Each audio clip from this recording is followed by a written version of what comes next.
Hi Stuart. ഞാൻ late ആയിട്ടൊന്നുമില്ലല്ലോ. ഇല്ലില്ല, നീ കറക്റ്റ് സമയത്ത് തന്നെ വന്നത്.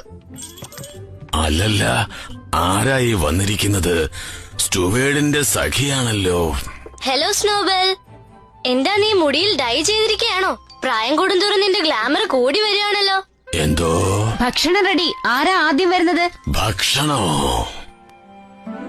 പട്ടം പറത്തിയത് എങ്ങനെ ഉണ്ടായിരുന്നു? നല്ല രസമായിരുന്നു.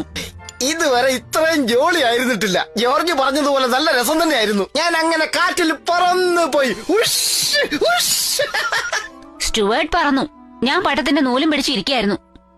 നീ ഹെൽമെറ്റ് ധരിച്ചിട്ടുണ്ടായിരുന്നോ? ആ, ധരിച്ചിരുന്നു. നിനക്ക് കളിക്കാൻ ജോർജ് ഒരുപാട് കളിപ്പാട്ടങ്ങൾ ഉണ്ടാക്കി തരുമല്ലേ? അതെ അതെ, സത്യമാണ്. ഒരിക്കൽ അവൻ എനിക്കൊരു മോഡൽ ബോട്ട് ഉണ്ടാക്കി തന്നത് നിനക്ക് ഓർമ്മയുണ്ടോ മാർത്തല? പിന്നെ ഒരു പ്ലെയിൻ.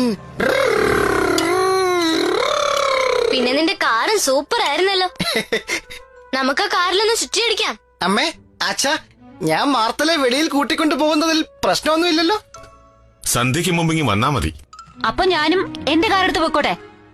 നിനക്ക് വേറെ ഒരുപാട് കാറുകൾ ഉണ്ടല്ലോ ജോർജ്. പിന്നെ മോഡൽ ട്രെയിൻ, ട്രക്സ്. ഇല്ല, എനിക്കൊരു ഒറിജിനൽ കാർ വേണം, എഞ്ചിനുള്ളത്. എന്താ ജോർജ് ഇത്? സ്റ്റുവേർട്ടിന്റെ അടുത്തുണ്ടല്ലോ. അതൊരു ചെറിയ മോഡൽ കാറല്ലേ?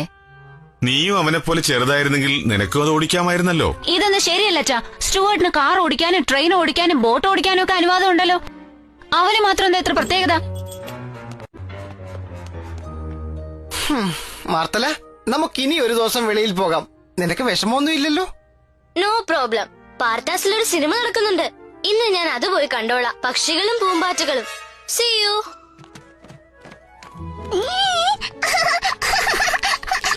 നിനക്ക് ഈ കളി ഇഷ്ടപ്പെട്ടു അല്ലേ? ഞാൻ നിന്റെ കൂടെ കളിക്കാൻ റെഡിയാണ്. നല്ല രുചിയുണ്ട് മാർത്ത. നമ്മൾ ജോർജിന്റെ അടുത്ത് വളരെ സ്ട്രിക്റ്റ് ആയി പോകുന്നു എന്നൊരു സംശയം. അങ്ങനെയൊന്നും തോന്നുന്നില്ല. എനിക്കെന്തോ